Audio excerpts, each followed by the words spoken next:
Hi everyone, I decided to do my book talk over Stink and the Freaky Frog Freakout. This book is by Megan McDonald and it's illustrated by Peter Reynolds. And this book was on the 2014-2015 award-winning Children's Choice, which is great because then the children have read this book and it's one that they are very interested in. It is also in a series, so this is the 8th book in the series. And basically the book is about a boy named Stink. This is Stink here. And it starts out with him in swim class and he is terrified of the water and he can't swim and he can't even put his face under the water, but his sister is like a shark and she can swim everywhere and she always picks on him and gets the kids in the class to laugh at him. And then after the swim class, he goes to the showers and he finds a frog, and this frog is missing a leg, and he tries to catch it, but he still cannot catch it. So he then goes home and he finds more frogs. He finds like 2 or 3 frogs at his house, and so he's thinking that all these frogs are attracted to him and they're coming to him. And so he goes with his dad and his sister and a couple of his friends to a nature center and wants to learn more about frogs.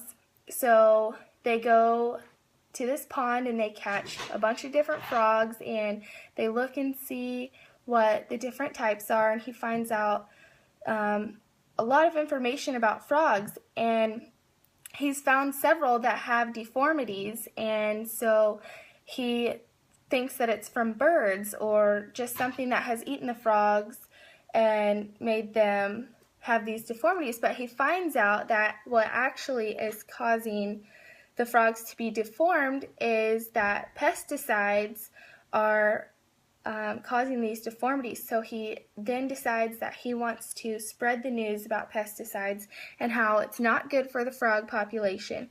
And he does that. And then he finds this mutant ninja frog that is bright blue, and this frog licks him on the arm. So he starts to have all these frog tendencies, so he thinks he's like Peter Parker and Spider-Man. And he starts to want to eat raisins, and they look like flies, and he wants to play out in the mud and the rain, and he hates the rain, and he wants to eat worms, and he goes into his kitchen and puts on his snorkel and sticks his whole face in the kitchen sink full of water, and he's terrified of water.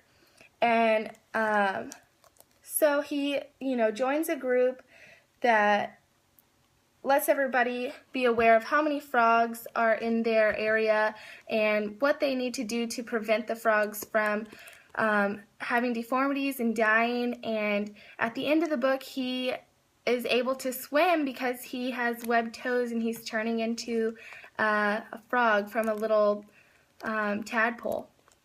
So this is a great book that can be used for many things, not just reading but also science, with the pesticides and the frogs. And for my activities, I had a anticipation guide where there's 6 different statements, and before they read, they answer if they agree or disagree to the statement.